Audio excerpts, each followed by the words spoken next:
मानस के किष्किंधा कांड में श्री राम जी ने अपने भाई लक्ष्मण जी से भक्ति, वैराग्य, राजनीति और ज्ञान की अनेकों कथाएं कही हैं। और किष्किंधा कांड में वर्षा ऋतु का प्रसंग श्री राम जी ने लक्ष्मण जी को बताया।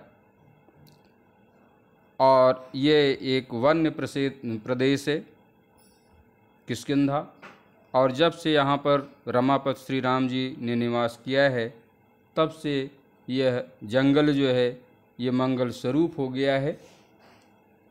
श्री राम जी और लक्ष्मण जी एक स्फटिक मणि की अत्यंत उज्जवल शिला पर बैठे हुए हैं और श्री राम जी कहते हैं,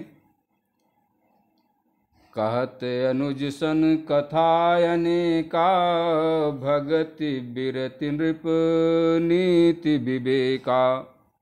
वर्षा काल मेघ नभ छाए, गरजत लागत परम सुहाए। श्री राम जी लक्ष्मण जी से भक्ति, वैराग्य, राजनीति और ज्ञान की अनेक कथाएं कहते हैं। वर्षा काल में आकाश में बादल छाए हुए हैं और गरजते हुए बादल बहुत ही सुहावने लगते हैं। लक्ष्मण देखु मोर गण, नाचत बारिद पेख। गृही बिरति रत हरस जस, विष्णु भगत कहूँ देख। श्री राम जी कहते हैं कि हे लक्ष्मण, देखो मोर गण नाचत बारिद पेख। मोरों के झुंड जो है वो बादलों को देखकर नाच रहे हैं। बिल्कुल उसी तरह से जैसे गृही बिरत रत हरस जस, जैसे वैराग्य में अनुरक्त गृहस्थ विष्णु भगत कहूँ देख, किसी विष्णु भगत को देखकर हर्षित होता है। घन घमंड नभ गरजत घोरा, प्रियाहीन डर पत मन मोरा। आकाश में बादल घुमड़ घुमड़ कर घोर गर्जना कर रहे हैं और सीता जी के वियोग में श्री राम जी का मन जो है वो भयभीत है। दामिनी दमक रहन घन माही, खल के प्रीति जथा थिर नाही।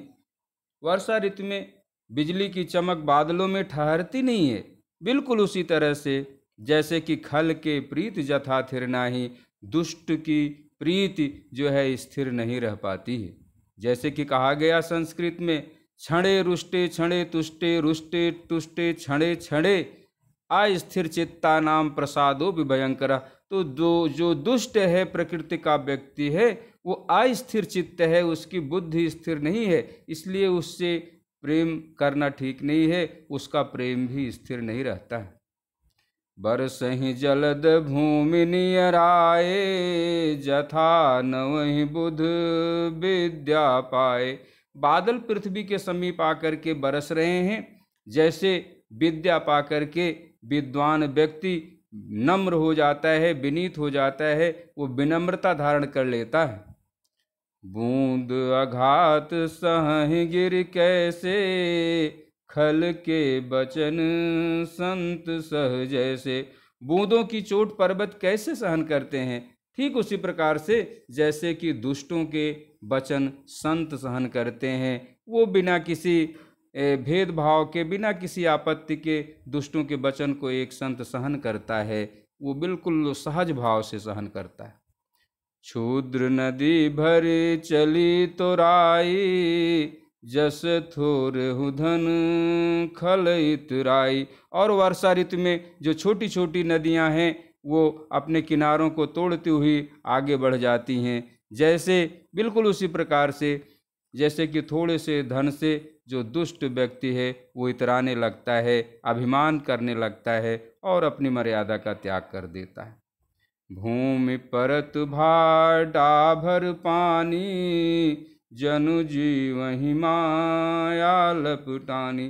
पृथ्वी पर पड़ते ही पानी गंदा हो जाता है। बिल्कुल उसी तरह से जिस तरह से ये शुद्ध जीव जो है जैसे ही जन्म लेता है इस पृथ्वी पर, इस मृत्युलोक में, तो वो माया मोह के पास में लिपट जाता है। समिट समिट जल भरहि तलावा, जिम सद्गुण सज्जन पहि आवा। और इस वर्षा ऋतु में जल एकत्र होकर जगह जगह से वो तालाबों में भर रहा है। बिल्कुल उसी तरह जैसे कि सद्गुण जो है एक एक करके सज्जन के पास चले आते हैं। सरिता जल जल निधि महु जाई, होई अचल जिमि जीव हरि पाई। और नदियों का जल वर्षा ऋतु में ढेर सारा जो नदियों का जल है वो बह बह करके समुद्र में जा करके वैसे ही स्थिर हो जाता है जैसे होई अचल जिम जीव हरि पाई, जैसे जीव जो है वो श्री हरि को पा करके श्री हरि के शरणों में जा करके अचल हो जाता है, आवागमन के बंधन से मुक्त हो जाता है, वह मोक्ष को प्राप्त कर लेता है। जय श्री राम। और इसका शेष भाग अगले अंक में।